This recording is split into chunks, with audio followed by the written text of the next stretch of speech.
দর্শক প্রথম ম্যাচে ভুলগুলো শুধরে নিয়ে এবার দ্বিতীয় ম্যাচে শক্তিশালী একাদশ নিয়ে মাঠে নামছে ব্রাজিল, যেখানে প্রথম একাদশ থেকে দ্বিতীয় একাদশে আসছে বড় পরিবর্তন। হ্যাঁ দর্শক, কার্লো আনচেলত্তি এবার একাদশে আনছেন পরিবর্তন, যেখানে এবার একাদশে ইনক্লুড হচ্ছেন রাফিনহা। প্রথম ম্যাচ হলুদ কার্ড জনিত সমস্যার কারণে খেলতে পারেনি, তবে দ্বিতীয় ম্যাচ প্যারাগুয়ের বিপক্ষে, যেই ম্যাচটি অবশ্যই রাফিনহা শুরু থেকেই খেলবেন। সেই সাথে ব্রাজিলের একাদশে আসছে অ্যাটাকিং লাইনটাতে কিছু পরিবর্তন এবং মিডফিল্ডেও কিছু চেঞ্জ করবেন। দর্শক, আজকের ভিডিওতে জেনে নিন ব্রাজিলের আগামী ম্যাচে কেমন হবে একাদশ, অর্থাৎ কোথায় হচ্ছে পরিবর্তন। দর্শক, আপনাদের প্রথমেই বলে রাখি, ব্রাজিলের একাদশে ডিফেন্স লাইনটাতে কোনো পরিবর্তন হবে না, অর্থাৎ প্রথম ম্যাচে ইকুয়েডরের বিপক্ষে ব্রাজিলের প্রত্যেকটা ডিফেন্ডারই খেলেছে দুর্দান্ত। ব্যান্ডারসন, মার্কিনহুস কিংবা অ্যালেস্ট্রান্দো সবাই খুব দুর্দান্ত খেলতে পেরেছে। সেই সাথে এলিসনও তার দায়িত্বটা খুব ভালোভাবে পালন করেছে। তাই কোচ কার্লো আনচেলত্তি ব্রাজিলের আগামী ম্যাচে এই ডিফেন্সটা আর পরিবর্তন করবেন না। তবে মিডফিল্ডে আসছে এবার পরিবর্তন, অর্থাৎ গার্সনের পরিবর্তে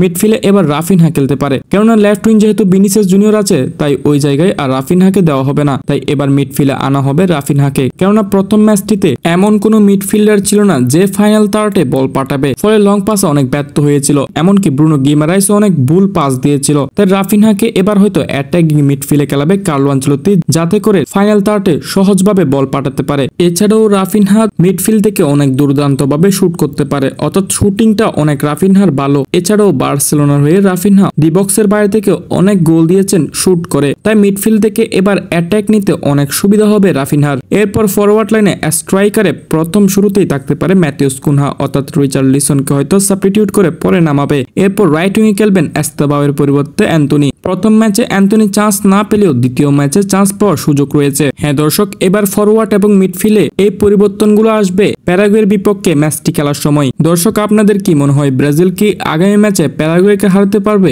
আপনাদের প্রেডিকশন জানাতে পারেন আমাদের কমেন্ট সেকশনে।